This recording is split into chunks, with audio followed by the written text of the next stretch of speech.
ఇక నేను హీరోగా ఉండాలనుకుంటున్నా అంటున్న హీరోయిన్, మరి ఈ హీరోయిన్ హీరోగా ఉంటాం ఏంటనేది చూద్దాం. అనుకూలమైన సినిమాలు లేకపోవడం సమస్య కాదు, పెరుగుతున్న టికెట్ ధరల వల్ల మధ్యతరగతి కుటుంబాలు థియేటర్లకు దూరం అవుతున్నాయని అంటోంది బాలీవుడ్ కథానాయిక సోనాక్షి సిన్హా. వైవిధ్యమైన కథలతో ప్రేక్షకుల్ని మెప్పిస్తున్న ఈ భామ సందడి థియేటర్లలో కనిపించక 3 ఏళ్లుగా వస్తుంది. ఇప్పుడు ఆ లోటును నిఖితా రాయ్ సినిమాతో తీర్చడానికి సన్నద్ధమైంది. ఖుష్ సిన్హా తెరకెక్కించిన హారర్ చిత్రం ఇది. ఇందులో టైటిల్ పాత్రలో కనిపించనుంది సోనాక్షి. ఈ సినిమా త్వరలో విడుదల కానుంది. ఈ నేపథ్యంలోనే కొన్ని ఆసక్తికరమైన సంఘటనలతో మన ముందుకు వచ్చింది సోనాక్షి. ఏమంటుంది? అకీరా, నూర్ లాంటి మహిళా ప్రాధాన్యత సినిమాలు నా కెరీర్లో మైలురాయి లాంటివి.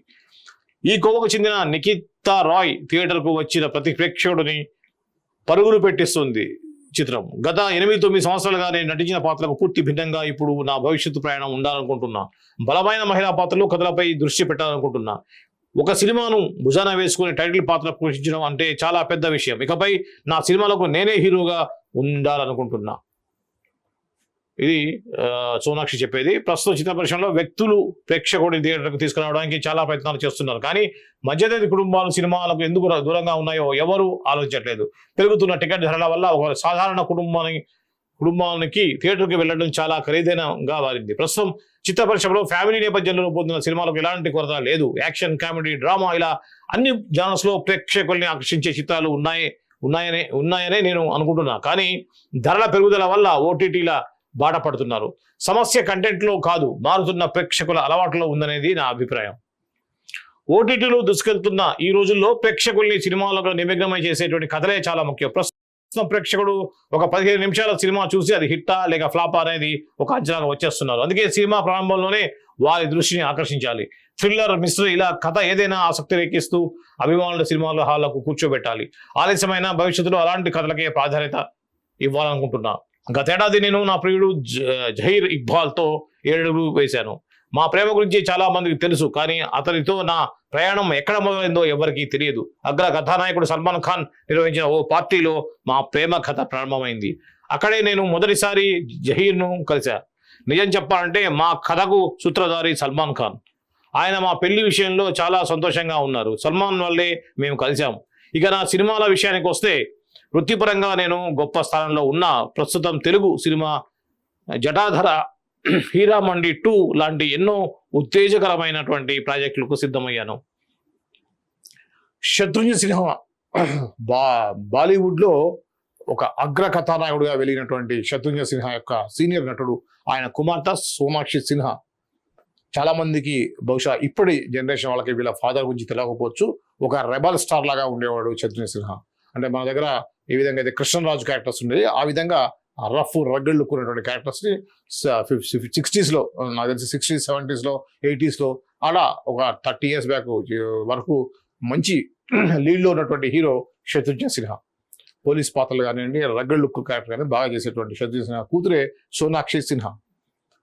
మన రవితేజ నటించినటువంటి సినిమా ఏదైతే ఉందో, ఆ సినిమాని మనకు విక్రమార్కుడు సినిమాకి సంబంధించి అక్షయ్ కుమార్తో జోడీ కట్టింది. అలానే సల్మాన్ ఖాన్తో కూడా మన తెలుగులో చేసిన పోకిరి సినిమాలో కూడా తను హీరోయిన్ గా చేసినట్టుగా ఉంది. సో అనేక సినిమాలతోటి మంచి హీరోయిన్ గా ఉన్నటువంటి సోనాక్షి సిన్హా స్టార్టింగ్ లో బొద్దుగా ఉండేది, ఇప్పుడు చాలా స్లిమ్ గా తయారైంది. కాకపోతే రీసెంట్ గా జహీర్ అనే ఒక వ్యక్తిని ప్రేమించి పెళ్లి చేసుకున్న విషయం మాకు తెలిసిందే. అయితే ఆమె చెప్పేది ఏంటంటే, నేనే హీరోగా అంటే లేడీ ఓరియంటెడ్ క్యారెక్టర్స్ ఎక్కువ చేస్తాను అనేది తను చెప్పింది. ఈ మధ్య మనం చూస్తున్నాం పెళ్ళైన తర్వాత ముఖ్యంగా నయనతార కూడా ఎక్కువ లేడీ ఓరియంటెడ్ చేయడం, అలానే జ్యోతిక కూడా లేడీ ఓరియంటెడ్ ఓన్ బ్యానర్లో చేయడం అనేది మనం చూసాం. అదే బాటలో సోనాక్షి సిన్హా కూడా వెళ్తుంది అనుకోవచ్చు. ఎందుకంటే తనే హీరో అయితే ఒక హీరో కింద తన డేట్స్ ప్రకారం వీళ్ళ డేట్స్ అడ్జస్ట్ చేయడం అలాంటి అవసరం ఉండదు. మెయిన్ లీడ్ తనే కాబట్టి ఈజీగా ఉంటుంది అనుకుంటున్నారా ఏమో బహుశా. అందుకే లేడీ ఓరియంటెడ్ సినిమాల వైపే తన దృష్టి అనేది ఇక్కడ చెప్పింది. అదేవిధంగా సినిమా టికెట్ల విషయంలో, ఓటీటీ సంబంధించిన విషయంలో కూడా తను కొద్దిగా ఆసక్తికరమైన వ్యాఖ్యలు అయితే చేసింది. మెయిన్గా మనం ఏ విధంగా అనుకుంటున్నామో అదేవిధంగా ఇండియా మొత్తం కూడా ఆలోచిస్తుంది. టికెట్ల ధరలు పెరగడం వల్ల ఫ్యామిలీస్ తోటి థియేటర్స్కి రావట్లేదనే అభిప్రాయాన్ని సోనాక్షి కూడా తెలియజేశారు. ఇది సోనాక్షి సిన్హా సంబంధించిన తాజా ఇంటర్వ్యూ సంబంధించిన అప్డేట్.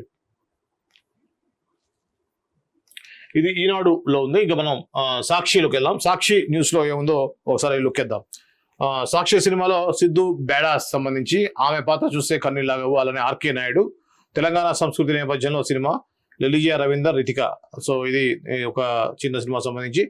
ఇక మనసుకు హత్తుకునే ఎమోషన్స్ తో ఒక సినిమా ఇది, మన సుహాస్ సంబంధించింది. ఎంత నటన వారసులైనా కష్టపడితేనే సినిమా ఇండస్ట్రీలో విజయం లభిస్తుంది. ఓ నువ్వే కిడ్ గా ఈ విషయాన్ని చెబుతున్నా అన్నాడు మంచు మనోజ్. సుహాస్, మాలవిక, మనోజ్ జంటగా రామ్ గోదెల దర్శకత్వంలో హరీష్ నల్లా నిర్మించిన ఓబామా యువరామా చిత్ర ప్రీ రిలీజ్ ఈవెంట్ కు మనోజ్ ముఖ్య అతిథిగా హాజరయ్యారు. బిగ్ టికెట్ ను లాంచ్ చేసి మనోజ్ మాట్లాడుతూ, సుహాస్ ఎటువంటి నేపథ్యం లేకుండా, అంటే సినిమా నేపథ్యం, హీరోగా ఎదిగాడు. నెపో కిడ్స్ అయినా ఇక్కడ కష్టపడితేనే విజయం దక్కుతుంది. యూట్యూబ్ లో మంచి హీరోగా ఎదిగిన సుహాస్ జర్నీ ఎంతో మందికి స్ఫూర్తిదాయకం. ఈ సినిమా విజయం సాధించి దర్శక నిర్మాతలకు బ్రేక్ ఇవ్వాలని కోరుకుంటున్నా అన్నాడు. హీరోకు మామయ్యగా నటించాలని, ఇందులో లవ్ సీన్స్ ఎమోషనల్స్ గా ఉంటాయని నటుడు అలీ చెప్పారు. సుహాస్ మాట్లాడుతూ, ప్రతి అబ్బాయి సక్సెస్ఫుల్ జర్నీలో తల్లి, భార్య పాత్రలు కీలకం. ఈ పాత్రకు సంబంధించిన ఎమోషన్స్ చిత్రంలో హృదయాలను హత్తుకునేలా ఉంటాయి అని చెప్పారు. తనకు ఇది ఒక లైఫ్ టైం మెమొరీ అని దర్శకుడు తెలిపారు. ఎంతో అనుభవం ఉన్న దర్శకుడిలా రామ్ ఈ చిత్రాన్ని తీశారని, సుహాస్ పర్ఫార్మెన్స్ నెక్స్ట్ రేంజ్ లో ఉంటుందని నిర్మాత తెలిపారు. హీరోయిన్ మాళవిక, నటుడు శ్రీనాథ్, దర్శకుడు విజయ్ కనకామెడల, సంగీత దర్శకుడు రథన్, రచయిత బివిఎస్ రవి, ప్రొడ్యూసర్ ప్రదీప్ ఈ యొక్క కార్యక్రమంలో పాల్గొన్నారు. సో ఇది సుహాస్ సంబంధించిన సినిమాకి సంబంధించినటువంటి అప్డేటు. ముఖ్యంగా ఇందులో మనోజ్ చెప్పింది చాలా ఇంట్రెస్టింగ్ పాయింట్ అయితే చెప్పారు. ఏంటంటే నెపో కిడ్స్ అంటే ఆల్రెడీ స్టార్స్ కిడ్స్ నటులుగా రావటం సంబంధించినటువంటిది ఆల్రెడీ మనం గతంలో ఇది ఒక పెద్ద చర్చ జరిగింది. అలానే హిందీ సినిమా రంగంలో కొత్త హీరోలు కొంత సూసైడ్ చేసుకున్న సంఘటనలు ఇవన్నీ వచ్చినప్పుడు నెపో కిడ్స్ వల్ల నెపోటిజం మీద ఒక కొంతకాలం అయితే ట్రోలింగ్ కూడా నడిచింది సోషల్ మీడియాలో. కానీ ఇక్కడ మంచు మనోజ్ చెప్పేది ఏంటంటే, ఎంత స్టార్ హీరో కొడుకైనా కూడా, ఎంత ఇండస్ట్రీ పర్సన్ అయినా కూడా, ఎంతో నెపో కిడ్స్ అయినప్పటికీ కూడా ఖచ్చితంగా కష్టపడి వాళ్ళు విజయం సాధించాలనే విషయాన్ని చెప్పారు. ఎందుకంటే మోహన్ బాబు గారి కుమారుడైనటువంటి విష్ణు, మనోజ్ కూడా ఎంతో కాలంగా సరైన సక్సెస్ లేక స్ట్రగుల్ అవుతున్నారు.